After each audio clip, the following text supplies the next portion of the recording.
Good morning, this fine Friday morning.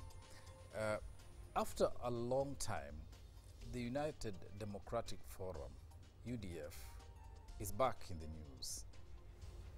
And it's back in the news controversially.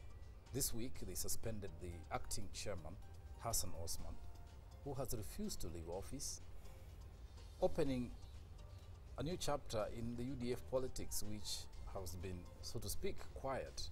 So this morning, we are privileged to have the deputy party leader and running mate to former presidential candidate Musalia Mudavadi, Jeremiah Kioni. I think it's important to point out that we had invited Osman to come here today, and he had accepted, and up to very late night he refused to come. Yes, Mutegi, you're right. We had asked Osman, who has been suspended from the chair, to come, but he decided otherwise in the middle of the night. But that notwithstanding, we want to look at what is happening within the UDF as a party. So, Jeremiah Kioni, karibu mheshimiwa. Thank you so much, and thank you for having me. It's been a long time since the elections, and you went quiet. How has life been, and what have you been up to? One is that we have not been quiet, perhaps not as active as there before, vocal as there before, and for reasons that once you are not in office, it's always good to allow those in office to execute the mandate without unnecessarily interfering with that work. As to what we have been doing, like every other Kenyan, I think I said it on this show sometimes in the year 2013, doing what I had done before getting into politics. That's what I've been doing, earning a living, yes, as opposed to being paid to live, and, which is what many Kenyans are doing. And I'm happy, and I thank God for that also. Okay. Yes. Politically, we've been very quiet also. Yeah. You know, you have not left politics. No, we haven't left politics. But as I mentioned, it was important to allow those who are given the mandate to do it, and of course support them, because it is important to give them space and also support. Once you have tried something and you are not successful, yes, there's no point of wallowing in bitterness forever. And in any case, there was no even need to be bitter, and we were not bitter. And I think it is expected of every other person who attempted to do the same to give support to those who are given the mandate. Until such a time, and it's for the benefit of this country, because for the reason why, one of the reasons why you would seek for leadership is to help improve the lives of Kenyans. So if you don't get into leadership, I think it's incumbent upon yourself to support those who are given the mandate so that they can still improve the lives of the Kenyans you want them to improve the life of. But people say once a politician, always a politician. Once a leader, always a leader. Whether you're in office or outside, you continue to provide leadership. And that is the whole essence of opposition. So where do you place yourself? First as a person, and then UDF as a political party in the political arena? One is that we have continued to play that role. And I want to say that I have not left politics. I'm still a politician. I am in politics. When time comes to again be available for active politics, I will, God willing. As to where we are, there are many issues that have been on the table, and from time to time we have been able to state the party position. I have also stated what I think about many issues. We have talked about, I know now what is on the table. The referendum. The issue of the referendum. What is your party position? The party position is that issues that are being laced concern Kenyans, and I was going through our constitution and even the party manifesto yesterday, and you can see also we had talked about the issues of health, education, security, devolution. The issues that we intended to address in one way or another in our manifesto and also in our constitution. So the issues that are being canvassed for by different parties or organizations are issues that affect Kenyans. As to how we deal with them, it's an issue that is now there for debate. If you ask me, we will need to address those issues. We have the issues of insecurity. We need to talk about the issues of devaluation. I agree with the issue of pesa mashinani. But should we be going for a referendum for pesa mashinani? Is it possible to agree outside the referendum? I think it is possible to agree. I support the President's initiative to reach out to the governors, and it should continue. When you talk about insecurity, yes, we have insecurity in this country, and it is a concern for all of us. Should we be giving the governors more powers on issues of insecurity? I think not. But should we address the issue of security as a nation? Yes, we should. We should address those issues. Can they be addressed through other institutions? Can Parliament and the Senate play a role in this? If they were active, I believe they would have come up with a legislative agenda that would have addressed many of these issues that are being listed by, so in by a the nutshell, parties. do you support a referendum whether, well, let's say the principal one, which is the Okoa Kenya one. What is the UDF party? I've heard the party leader speaking against the referendum, that he doesn't support the referendum. Is that the UDF position? Let me try and put it in perspective. When you talk about, and it's good to try and split it, which is not very easy. I was part of the 27 people who went to Naivasha to do the constitution. And I have listened to the debate over this constitution. And for sure, even when we were campaigning for the yes, we said there are issues that requires to be addressed. And even today, there are issues that needs to be addressed in the constitution. And do they need to be addressed through a referendum? I think so. But when you're addressing a referendum, it is suicidal for this country to go into a referendum on a yes and no platform, where you're like they're doing it in Scotland. It's different for us. We cannot share the same platform and say yes and no. We'll fight. So I don't think we should allow ourselves to go into a referendum where the question is yes or no.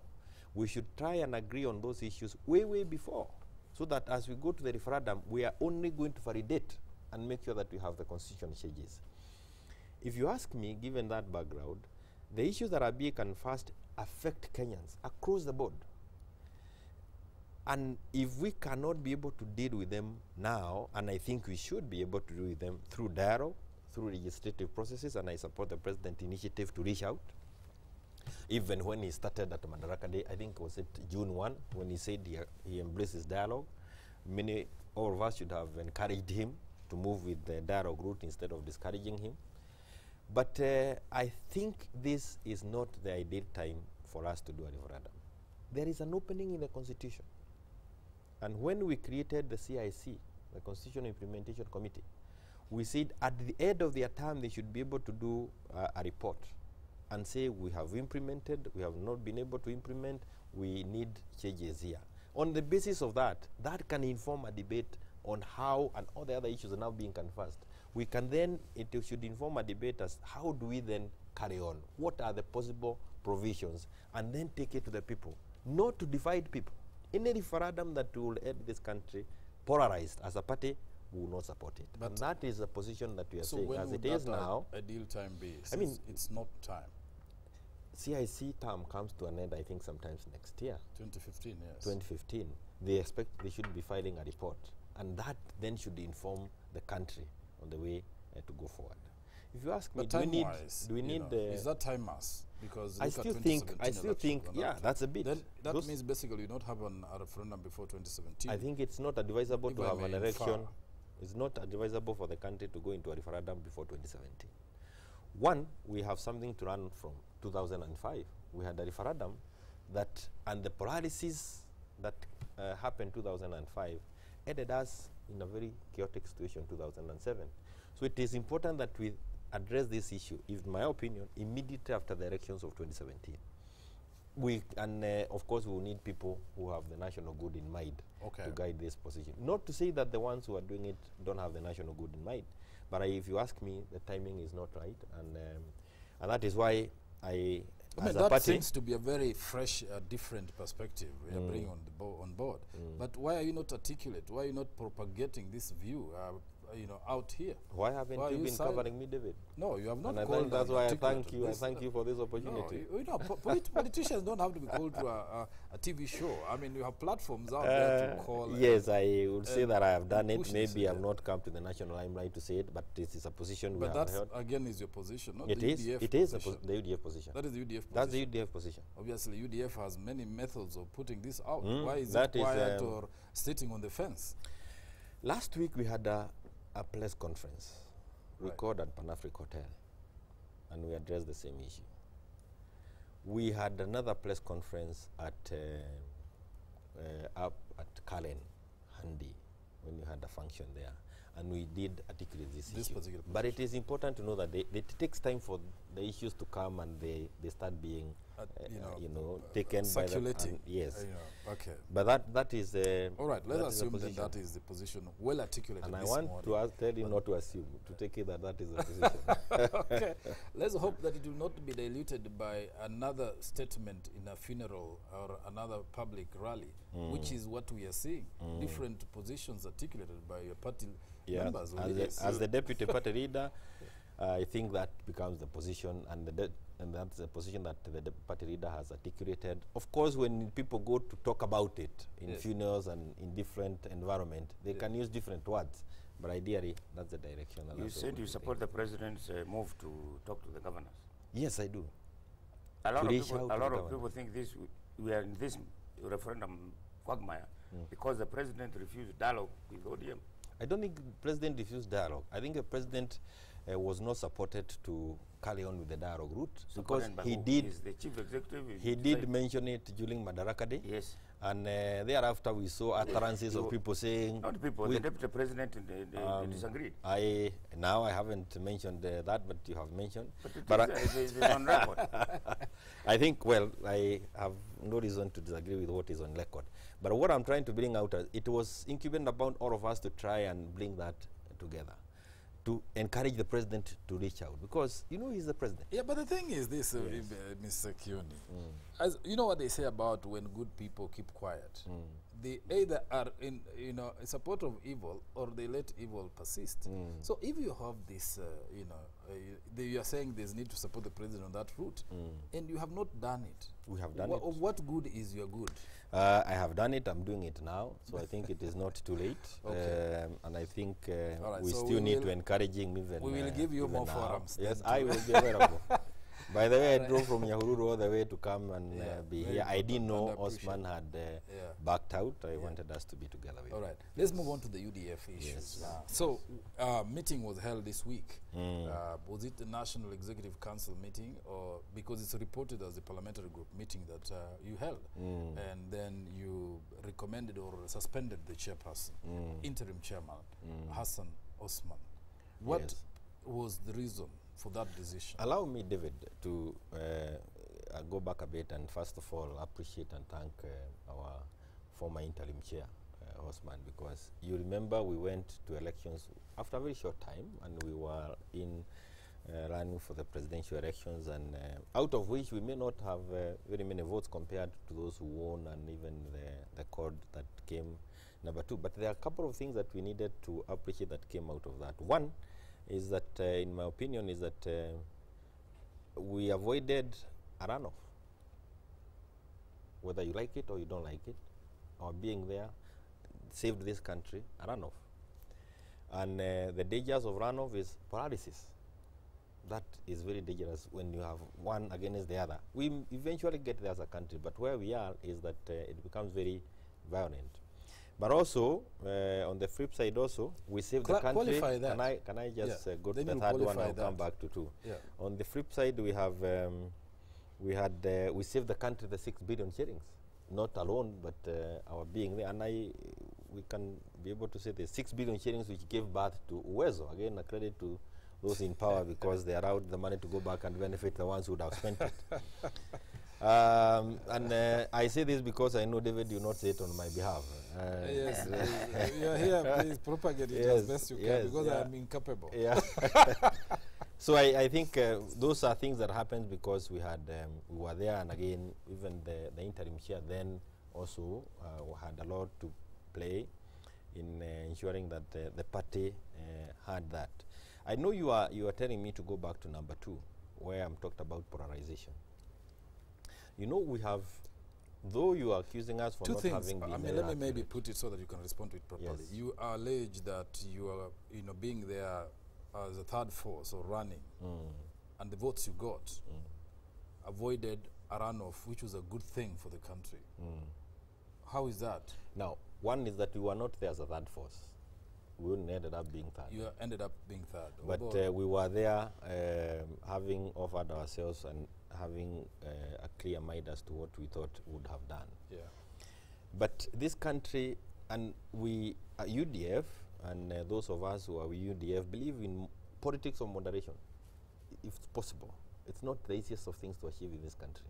But I believe there are enough Kenyans now who don't want this one huge antagonist position here and the other one this way. Right. Eventually we suffer. You cannot create the jobs we want. The investors don't see this country as attractive as it should be. Yeah. All those things come with it. And we even open routes for That's insecurity, attacks and the rest. Whenever we have, and we saw it in 2007, whenever we allow those two blocks to go, that side and that side, the paralysis in the country takes too long to heal. When you, and this is the issue of no and yes in the referendum that I hope we're not going to get there. That's why I'm saying, when you are there is always that mind. You don't allow that there is no other alternative. There are people who may fine. We are not able to. We are not able to say that we. I'm trying to get the point at which you think then you saved the country from a runoff, and why saving it? Why not having a runoff? I mean, generated how a better many political votes? environment than if we had a runoff. Because How many votes? let's assume, for hypothetical sake, that you had not run. UDF was not in the picture. Those votes would have gone one way or the other. Yes. So then, what makes you think you would have How had a many runoff votes? anyway? How many votes did? How many votes enabled the country not to go to a runoff? Have you done those maths? I don't have the math, but 8,000. 8,100. 8,100. 8,100, yes. Only. Yes. And I leave the rest to you. And how many? So, how many votes did your presidential candidate get? No, you see, it is not the question of the total number of the presidential votes. in fact, It is the difference. Side of it, Is the difference between 50 plus 1, Yeah. and the 50 plus 1 had only 8,100 votes. I would say if this had been allowed, I know that argument that you want to put on the table can also hold. Yes, yes. But my argument is the one I'm putting on the table. That we actually managed to get the country to move on without necessarily going to a runoff.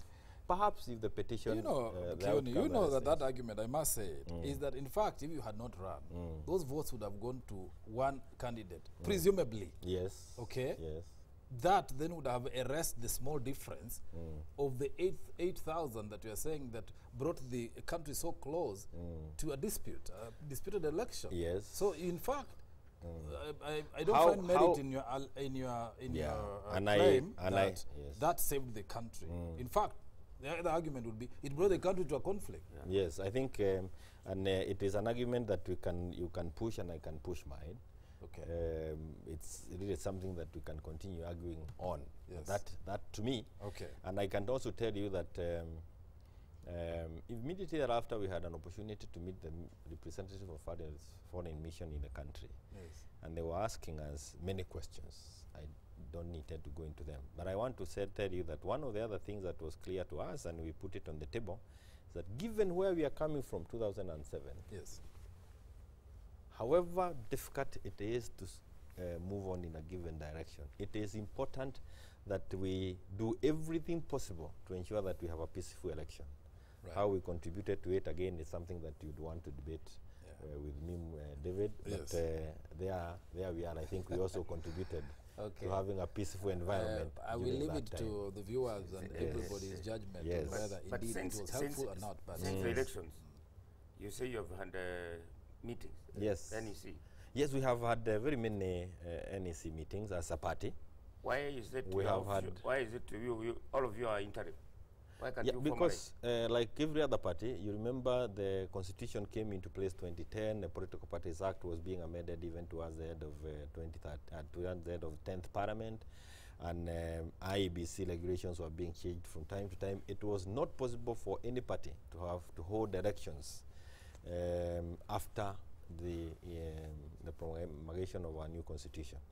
And what is expected of every party and what was expected then is immediately after elections, we should hear parties headed for elections. Why are you not doing CORD, I think CORD, is it CORD? ODM? ODM attempted, yes. and we... The men in black came, but why? Maybe there were other men in white before the men in black, I do not know. But they had the difficulties, but they made that attempt. Yes. We have intended to do the same, or not necessarily to do the same, but we also wanted to do ours. And one of the reasons why we have not been able to do that is because of what we are. That's why we need to do a bit of house cleaning. Yeah. So in that fact, which brings me back to the question, which is unanswered. What were the circumstances in which the chairman was suspended? And what's the problem? It's a bit difficult. I wish he was here. I would so that I say those things. Well, he may have his own perspective on it, but the position was taken. And what was the merit of that position? But what is important to mention is that there are a couple of things that have gone wrong within NEC under the leadership of our former interim chair. Like I mentioned, in every organization, and especially in political parties, after a general election, it's always good to revitalize, re-energize, get on to move, because that's not the end of what you wanted to do. Tell us those things. But if I would just mention a few, but ideally not wanting to get into them in any. I wish. This is a public institution. Yes, and I agree. Under Article 91, 92 of the Constitution, all parties are now public institutions. Yes. And when they are like that, you actually allow me to jump in that you cannot then behave like the party is personal. And you know, in the past we have had the issues where people have personalized ownership of political parties, and this is something that we have been quite averse to within UDF. One of the things that I think is was a little bit disturbing, if you allow me to go back, is, and if you recall, there was a time that the party leader and myself, we had to go to the media to write a letter and say that our names are not on the nomination lists of UDF. Yes. I mean, it hit us when we were out there campaigning, and we are reading from the media that our names are on the nomination list. Yes. How that decision would have been arrived at without even asking us who are actively out there, that was an embarrassment to us. It actually slowed our movement there, and it also created a perception in the media, which we had to deal with. Okay. And that was one of the things that we had to deal with. Yes. When you talk to NEC member, they will tell you that that was done to achieve different purposes. Malicious? It was not with all the best of intentions, and again you can see it assigned blame here and there. Okay. Move on. We come and do the nominations now with the party list. We have no problem with people benefiting for having contributed to the well-being of the party and not popularizing the party. But it concerned us when we find that one of the members nominated in a county like Kisii is an official in NEC, but comes from Isiolo, registered voter in Isiolo. When you now take that name all the way to Kisii, what have you done to our membership in Kisii? Yeah. How are you, what is going to be the image of the people in the party? Again, that is done by a NEC, and you see, if you move on again, immediately after the elections, we were trying to locate the party offices, moving from where we were to where we are now on at Lavington. And in the process of that, a few within NEC take off with assets of the party.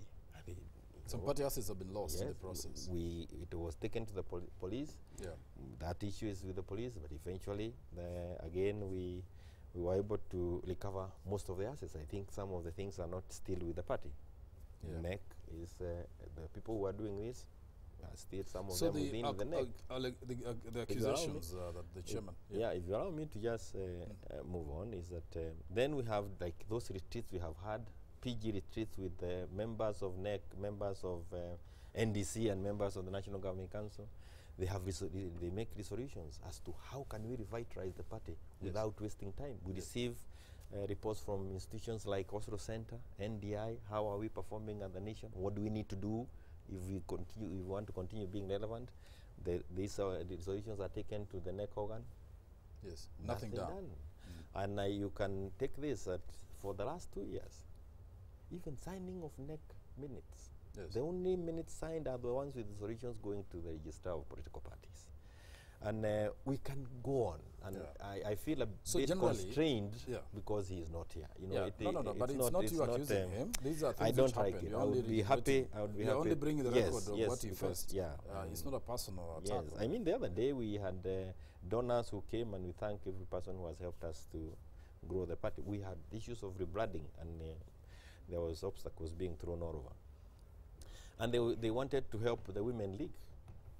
And of all things, you know, some of the things. Let me just say this. Because our time has run out. Yes, the women from the chairman says, I'm bringing women from Northeastern, Garissa and the rest. Yes. The league, the meeting was held 2 weeks ago, and women were enabled as to how they can run 2017 without the representation of people from that region. It was him who, anyway, I think it is. So it is mismanagement, ineffectiveness, and of his of course, and Lily, and making NEC not do the things that things ought to have been done, so that the party can be in tune with the constitution, the political parties, and also to allow the party to grow. From what you enumerate, it seems that he is a saboteur working at the behest of people outside the party.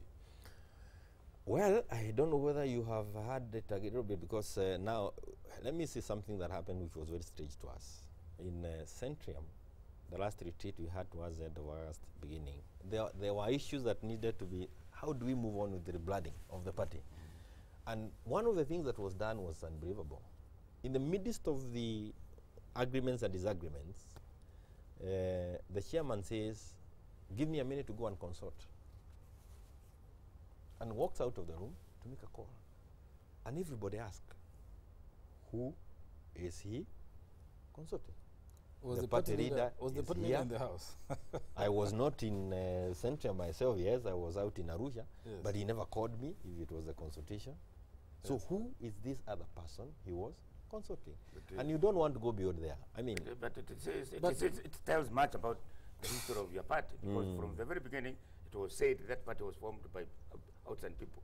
Yeah, but people and even financing. But it was financed by people from the system. Mutegi, if you remain a captive of the past, you will never be able to move on. And I'll tell you why. We have these people, if we go back to that position, even when you talk about our own constitution, it was discussed on our behalf by people at Lancaster. If you continue, if you don't allow yourself to move on, I mean, there will always be people who come together to start a good idea, or even a bad idea. But you have to allow the idea to develop.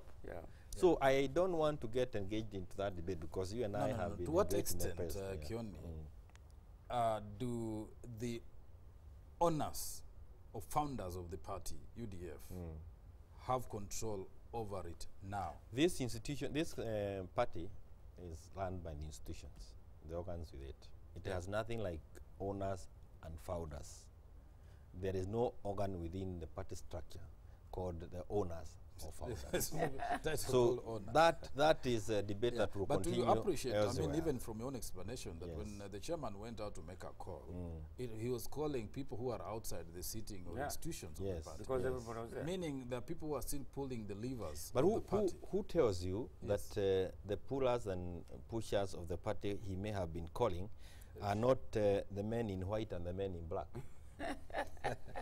All right, I mean, you may want to hang on there, but people are let's move on, because we're about to come to an end. He says that actually he was removed unconstitutionally, and he says you abrogated the Political Parties Act. I think we have again there will be the Political Parties Tribunal. I think if there are areas that where these issues can be, you can actually go and push, and we are happy to go to all those things, because there is no. There's no malice, there is no mischief. The issue is that we want the party to be revitalized. Revitalized. We want it re-energized. We want to move on. Let me say this. We want to have forums to articulate the issues you are accusing me for not having articulated. Yes. Now, let me ask you, what is the future looking like? Where are you heading? First of all, are you still in cooperation? What is your relationship with Jubilee and the government? As UDF, or as a money coalition? Is it functioning? Because we've had grumbling going on. You know, the functioning, the issue, one is that we still are in that cooperation. But for the coalition to function, it's not the junior parties who make it function. It's the senior party who will make it function. So as whether it is functioning, you can only engage lead the Jubilee. No. You are the recipient you're a party. Allow me to. You're a party to the deal. Whether you're junior or senior, you have obligations and privileges. I agree. Are you getting your privileges? The whip of Jubilee. Yes. As a unit within Parliament. A large, up or the lower house. I mean the National Assembly. The National Assembly. Yes. You know who it is? It's a member of UDF. It's Washiali, Mheshimiwa Washiali, a member for Mayors. Yes. He was appointed to whip the total coalition. Yes. As to whether there are issues would want it done differently by the coalition, for sure, yes. Should we continue supporting the government of the day? Yes, whether in coalition or outside. Why? For the benefit of this country. That does not mean that you lease out your mind. It means that you continue putting alternative ideas on the table. How often are your ideas taken? That is as a junior partner, yes. You need opportunities to meet with the senior partner, and that can only happen if the senior partner creates room. So let us say that Jubilee, rather UDF or Amani, is not happy with his partnership with the senior partner. Yes. That it's not working. What is your recourse? You can withdraw, and there are many ways of withdrawing. But and how to withdraw is also provided for in the agreement. So it is you don't withdraw. You don't withdraw at funerals. Are you getting? Yes, the ones who brought issues of funerals and birthday parties. Yes. You don't withdraw there because even the getting into a coalition was not done at the funeral place. Yeah. There will be ways of doing it. Okay. But also, I think what I'm trying to prod is yes. the status of that union. Yes. Or that agreement. An agreement has obligations, responsibilities, and dividends. And clearly, it also has disappointments. Yes. Clearly, when it's not functioning, there are certain things you do. You either demand that it be done, or you revoke it and withdraw from it. So what is the position as of now with regarding Amani Jubilee Coalition agreement? I want to talk about the coalition between Amani. Let me then talk about Amani, though I wanted to talk about UDF. Yes. But the agreement is still there. The coalition agreement is still there. As to whether we are engaging, yes, we are engaging. Is it the way we wanted to engage? No. Can it be better? It can be better. Should we go out violently and withdraw? I think it is not in the interest of this country. It is important that we allow, and if we are able to do what we are doing, rebranding and moving on, it allows us to have our political life. That chairman, yes, when he was being thrown out or replaced, he made claims that the leader actually was not one of the people who founded. He was invited when the food was cooked to eat. Yeah, but if you have been invited to eat and you can also then cook, so you eat and then cook, what is wrong with that? I mean, you know, some of these things are not. Okay, they do not help us to move on. You cannot. Right. What about the coalition between the Amani coalition itself between New Food Kenya and UDF? Very weak. How is it going? Very weak. Very weak. Very weak. Very weak. Anything doing about it? We have another how many years to elections? You know, you know, surprise. Let me tell you what is surprising. The thing is, it is that everything is in a fluff. Nothing is working. Our cooperation with the Jubilee as a party is not working. What did you want to produce? Amani is not working. What did you want to produce? But you are sitting on your laurels, and that just goes on. Yeah. So then people say, so what are you about as a party or as a leadership? What do you aspire? What do you want to achieve? I think what you will not get from us is the violent way of doing things. Not violence, anything. That we are used used to. For anything we are doing, whether it's peaceful that we are used to. We will not get us that coming out like others would do. I know when we have had coalition between LDP and KANU, it's always a very violent thing that comes and tears the country into pieces. You will not see that from UDF. But as to whether there's something we need to do, we are doing them. What is it? One of the things we are doing is what you are now seeing. But we will not do it in a manner that we go rattling the whole country and creating affairs out of, I mean, you can make better use of the time by contributing. What would the you ways that say you to have people done. who say that UDF is dead? Because of exactly what you're saying. If it was dead, I'm sure you would not have called me here. We've called you here to find out you how not healthy have- it is. you But not we are have called finding me it here. is not kicking. You would not have called me here. If it was dead, you not have paid. You not have been respectful of that moderate position articulated at the beginning. Yeah. The thing is that we are used to very violent way of dealing with issues. Yes. We are not used to, even now as It we is not talk violent. about. Allow me, David, to say this. Don't attribute criticism to a Not call to to you. violence. No, no, no. It is a call to action. You know now, Yes. even if for example, we had reached out in this referendum and gotten into dialogue, it would have been resolved quietly, and perhaps there will not be some political mileage given to some quarters. That's not the culture of politics in this country. Yeah. So when we resolve, when we decide to do things differently, Yeah. you see like things are in a flux. No, because nothing going on. That's the problem. There is a lot going because on. you can do it using all I have systems, told you here. not necessarily violent ones. Pull your strings, but cause things to move. The problem is that there seems to be nothing going on, and you say we are doing something. So what it is you are doing is what we need to see. It's not a call to be robust, more violent, or or take you out of your character. I want to assure you that as a party we are very active, and we have many activities and programs. I just told you here that UDF has had the most retreats in this country. We have been able. When are you going? When do you plan just a to go to the minute. grassroots? We have been able to, even the grassroots. We have been able, and by the way, one of the reasons why we have to do something in NEC is that we cannot, every time we make a decision or revitalize the branches, get registration moving, resolve issues with disputes within the branches. That is never done, and that is the essence of a party. It needs to go to the grassroots. But I was going to say that we are also the only party that has ever held the MCAs together.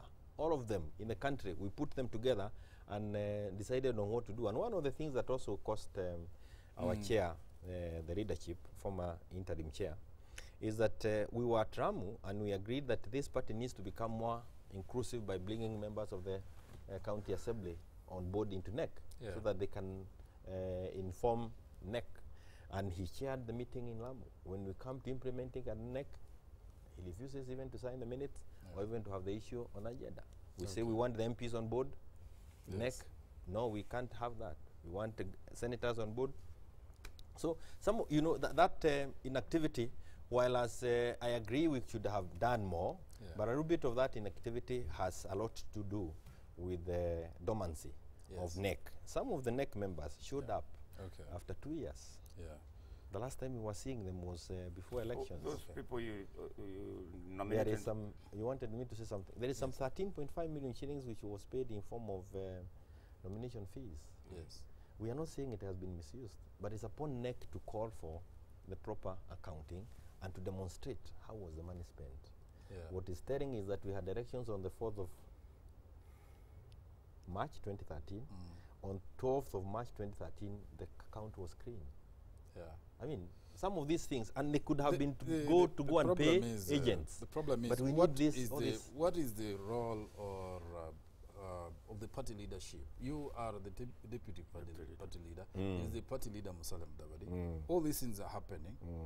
What is the leadership doing? What are you doing about it? Before, it is good to know that the party had not created any role for the party leader or the deputy party leader, including creating that office. It is after a while that we amended our constitution and created the offices and gave them the oversight responsibility. Then the party leader and myself had the ability to call for some order within NEC and within the other organs. And that is why you now can see some movement happening. So I'm asking, those people who replaced Osman and the secretary, how are they identified? I mean, there were members, some of them were members of NEC, others are people who have been very active and active in the branches, in the party. All of them, there are conditions that you must fulfill for you to occupy a party position. And there are people who have been there, people who are passionate about the party, and people who did allow us to call the National Governing Council, the NDC, to ratify many of the decisions we've taken in the past, and also to articulate, to allow us articulate ways of growing the party. So, okay, you have replaced the officers. You have new interim officers. Yes. You have a new chairman. Yes, You call the name him of Kasam Kasam Tandaza from Kwale. He learned for a parliamentary seat within Kwale. Yes. And, Secretary General, new Secretary General acting. Acting is Justice member. Kizito. Yes, Justice Kizito, former member of Kolomani. Yeah, no. He's a former member of Shinyalu. Shinyalu, yes. I think Kolomani was is different. Yes. Yeah. But let me ask you, when are you having elections? I mean, this interim we would officials want to have the National Governing Council in the month of October, and that we have discussed, and we have a NEC meeting on Wednesday next week, where we'll try and have definite dates. And after that, then we'll organize for NDC, because all these decisions need to be ratified by those other top organs of the party. Okay. All right, we leave it there. Of course, a bit of comments here and there, which we can get deep into. Some of them are directed at you personally. Some people don't believe that you're doing a great job, that you should leave the party to the owners. Osman knows where the party loyalty belongs. Others are saying, look, Kioni should come back to Nyandarua. You are a very great CEO. They need you back there. They're missing you there. What do you intend to, going forward, what is your direction as a... I mentioned that I'm still in politics, active in politics. And when time comes, we'll be able to... you think of going local or still going for national? All those are open. Okay. All those are open, and we'll be able to make decisions when time comes. Yeah. Yes. They say that the party is not functioning, and the most vibrant party members are not even loyal to UDF, citing Boni Khalwale, who is the most prominent member of the party.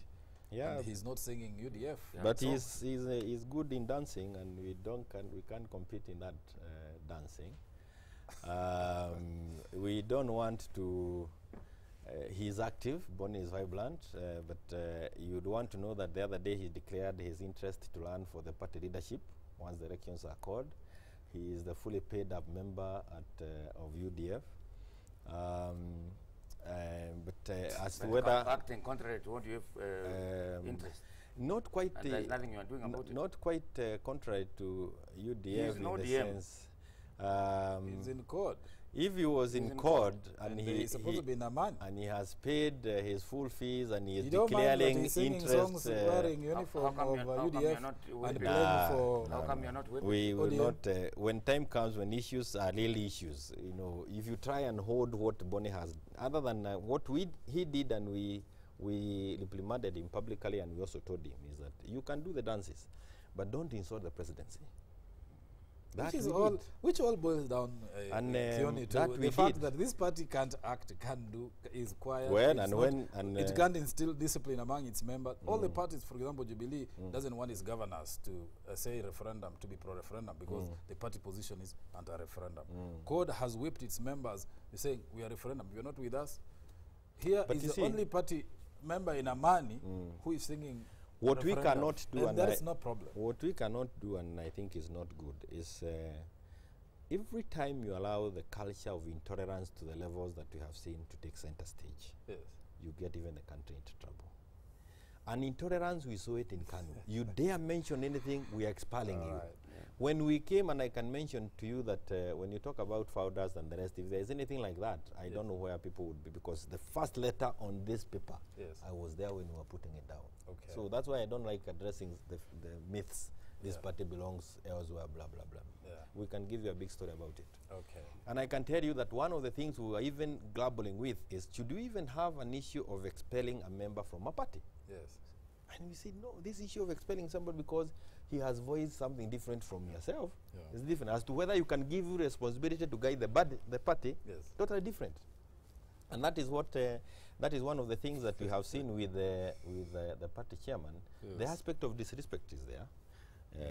We can see that there was no disrespect. You can see some of the letters that he did and circulated to the media that were full of insults to the leadership of the party.